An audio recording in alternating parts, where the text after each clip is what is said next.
সম্মানিত দর্শক, দেখুন একটি বাজরিকা পাখির বেবি। আমি একে ছোটোবেলা থেকে সিরিঞ্জের মাধ্যমে খাওয়াই। সে আমার কাছে প্রায় সময় থাকে। দেখুন কত সুন্দর একটি পাখি, আমার পছন্দের পাখি। আমি সারাদিন ওকে অনেক সময় দিই। দেখুন আমি সিরিঞ্জের মাধ্যমে একে খাওয়াই। আলহামদুলিল্লাহ পাখাগুলো অনেক বড় হয়ে গেছে।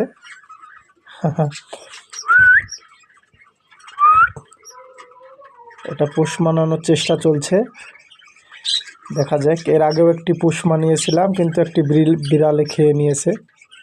আলহামদুলিল্লাহ একে চেষ্টা চলছে। দেখুন